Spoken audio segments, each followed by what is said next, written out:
Alhamdulillah, Alhamdulillahirabbil alamin. Nahmaduhu wa nasta'inuhu wa nastaghfiruh. Wa na'udzu billahi min shururi anfusina wa sayyiati a'malina. Man yahdihillahu fala mudilla lahu wa man yudlil fala hadiya lahu. Asyhadu an la ilaha illallah wahdahu la syarika lahu wa asyhadu anna Muhammadan 'abduhu wa rasuluh. Allahumma shalli 'ala Muhammad wa 'ala alihi wa sahbihi ajma'in. Amma faya ayyuhan nas usikum wa nafsi bitaqwallah. Fattaqullah, fattaqullah, fattaqullaha haqqa tuqatih wa la tamutunna illa wa antum muslimun. Sadaqallahul azim. Sebagaimana biasa, untuk mengawali khutbah kita pada hari ini, marilah kita memanjatkan puji syukur kepada Allah Subhanahu wa taala yang telah memberikan taufik dan hidayahnya kepada kita semua. Karena taufik dan hidayahnya itu, kita semua di siang hari ini bisa melaksanakan kewajiban sebagai seorang muslim, yaitu melaksanakan salat Jumat secara berjamaah di masjid ini. Tak lupa pula dari mimbar ini, saya menyerukan kepada para jamaah sekalian agar kita senantiasa meningkatkan takwa kepada Allah Subhanahu wa taala. Artinya, ibadah kepada Allah setiap hari harus ada peningkatan lebih baik, bukan malah lebih buruk. Takwa berarti kita patuh kepada Allah dengan senang hati melaksanakan perintah-perintahnya, dan dengan ikhlas hati kita meninggalkan larangan-larangannya. Hadirin sidang Jumat yang berbahagia, sebagai orang Islam yang beriman, hendaknya kita sepenuhnya yakin bahwa semua amal perbuatan kita di muka bumi ini kelak akan dimintai pertanggungjawaban. Kelak di hari kiamat, yaumil hisab, akan diperhitungkan sekecil apapun perbuatan kita, walaupun perbuatan itu dilakukan secara diam atau terang-terangan, secara lisan maupun secara nyata, semuanya tidak akan terlewatkan. Semuanya diketahui di hadapan Sang Maha Hakim, Allah Subhanahu wa taala. Tidak ada kebohongan dalam kesaksian ketika itu. Al-Quran menerangkan, A'udzu billahi minasyaitonir rajim. Yauma tashhadu alaihim alsinatuhum wa aydihim wa arjuluhum bima kanu ya'malun. Dan pada hari itu yang menjadi saksi atas perbuatan mereka ialah lidah, tangan dan kaki mereka sendiri.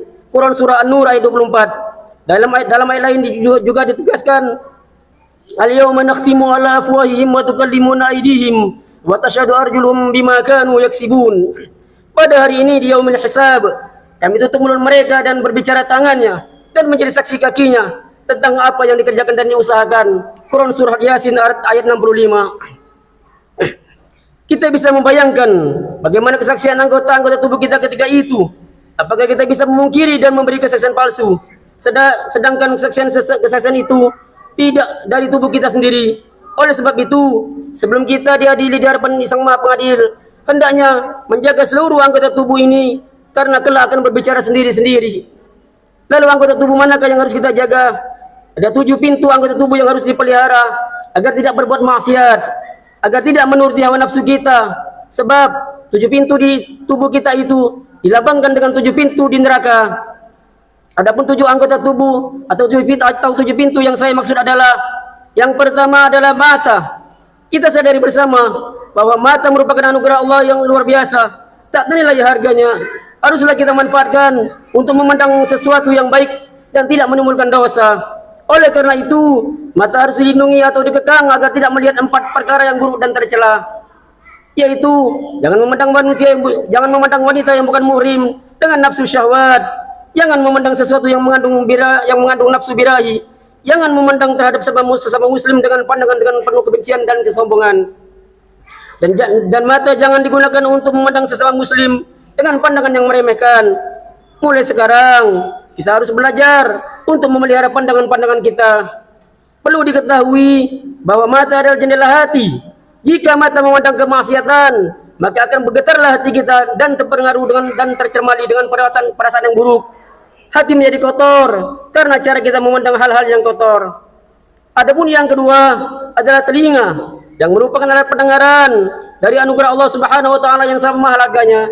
Kita bisa bayangkan bagaimana jika tiba-tiba telinga ini sakit, kemudian tidak berfungsi untuk mendengar. Tentu dengan segala ikhtiar ke dokter atau ke tabib, kita pun melakukannya. Membayar mahal pun kita lakukan demi telinga bisa normal kembali. Oleh sebab itu, anugerah Allah ini hendaklah kita manfaatkan untuk mendengar sesuatu yang baik. Jangan digunakan untuk mendengar suara-suara kotor, keji dan menimbulkan dosa. Jangan dipakai untuk mendengarkan umpatan-umpatan, fitnah dan gosip. Marilah telinga ini kita gunakan untuk mendengarkan sesuatu yang terpuji dan mulia, mendengarkan informasi yang bermanfaat, mendengarkan nasihat dari orang-orang bijak, mendengarkan alun ayat Al-Quran dan ilmu-ilmu hikmah. Dengan demikian, telinga kita akan bermanfaat bagi hati kita. Jika kita telah memanfaatkan telinga dengan baik dan benar, berarti kita telah menjaga amanah dari Allah Subhanahu wa taala. Kemudian yang ketiga adalah menjaga lidah. Lidah merupakan alat menyambung hati untuk bicara, alat komunikasi antar manusia. Kita bisa membayangkan jika seseorang lahir di dunia tanpa dilengkapi lidah, tentu saja cara berkomunikasi menjadi terganggu. Karena itu, kita wajib bersyukur karena Allah memberi anugerah sehingga kita bisa berbicara dengan lancar. Hendaknya rasa syukur itu diwujudkan dengan cara menjaga lidah tersebut agar tidak digunakan untuk berkata yang menimbulkan dosa. Kata-kata yang menimbulkan dosa itu misalnya mengumpat, menggunjing, membuat fitnah, gosip dan lain sebagainya. Kita harus berhati-hati dalam menjaga lidah yang tidak bertulang ini. Sesungguhnya ada kecenderungan kuat bagi lidah untuk berbuat dosa.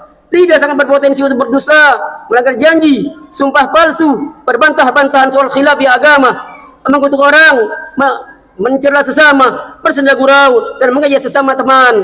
Semua itu merupakan dosa yang sangat besar. Hadirin sidang Jumat yang berbahagia, agar lidah tidak menimbulkan dosa dan menjerumuskan kita ke dalam kemaksiatan, maka haruslah dijaga. Mulai sekarang haruslah kita berlatih agar lidah jangan dibiasakan untuk berbicara kosong, berbicara tidak baik, agar dia bisa digunakan untuk berbicara dengan sopan, memberi nasihat, tidak sombong, menyentuhkan ayat Al-Quran. Lebih baik diam daripada bicara yang tidak ada manfaatnya. Hadirin sidang Jumat yang berbahagia, adapun yang keempat adalah perut. Organ tubuh yang satu ini merupakan tempat menyimpan makanan, kemudian disalurkan ke seluruh anggota badan, sehingga menimbulkan kekuatan. Jika seseorang telah mendapatkan energi atau kekuatan, maka ia bisa tegak menjalankan ibadah dengan tenang dan khusyuk. Zat makanan yang diproses dalam perut itu menjadi bermacam-macam. Di antaranya adalah darah, kemudian mengalir bercampur dengan urat saraf dan sebagainya. Jika ke otak, akan menjadikan otak bisa berpikir kalau makanan yang kita konsumsi itu haram, baik bendanya maupun cara mendapatkannya, maka akan berdampak buruk bagi kita. Jika mengalir ke otak, akan menyebabkan pikiran kotor. Jika mengalir ke hati, akan menyebabkan hati berdebu dengan kemaksiatan. Ada kecenderungan bagi seseorang yang bersangkutan untuk lebih suka berbuat maksiat dan enggan berbuat kebaikan. Oleh sebab itu, hendaknya perut ini kita jaga. Bagaimana caranya? Caranya ialah dengan cara memakan makanan yang halal, yang baik dan sesuai dengan aturan Islam. Hadirin sidang Jumat yang berbahagia, adapun yang kelima, anggota tubuh kita yang harus dipelihara adalah aurat. Aurat adalah, ada yang bilang aurat adalah kehormatan, ada pula yang mengatakan aurat itu kemaluan. Alat tubuh ini sangat berbahaya sekali dan kuat mempengaruhi manusia untuk berbuat maksiat dan zina. Padahal perbuatan zina adalah dosa besar, karena Allah memperingatkan dalam Al-Quran, A'udzubillahi minasyaitonirrajim, walladzina hum li furujihim hafizun illa ala azwajihim aw ma malakat aymanuhum fa innahum ghairu malumin. Mereka ini menjaga kehormatannya kecuali kepada istri-istrinya atau kepada hamba sahayanya, maka mereka ini tiada dicerca. Quran surah Al-Mu'minun ayat 5 dan 6. Adapun yang keenam adalah menjaga tangan. Tangan hendaknya dijaga dan dipelihara dari perbuatan tercela dan perbuatan yang dilarang oleh agama. Misalnya digunakan untuk memukul sesama kaum muslimin, untuk menerima harta yang haram. Jangan pula dipakai untuk berkhianat terhadap sesuatu yang dipercayakan kepada kita. Tapi jika kita ingin menjaga amanah dari Allah berupa anugerah ini, haruslah kita menggunakannya kepada sesuatu yang terpuji. Misalnya menolong orang, bersedekah dan lain sebagainya. Adapun yang terakhir yang ketujuh adalah kaki. Kaki merupakan anggota badan yang memegang peranan penting dalam kehidupan kita di muka bumi ini.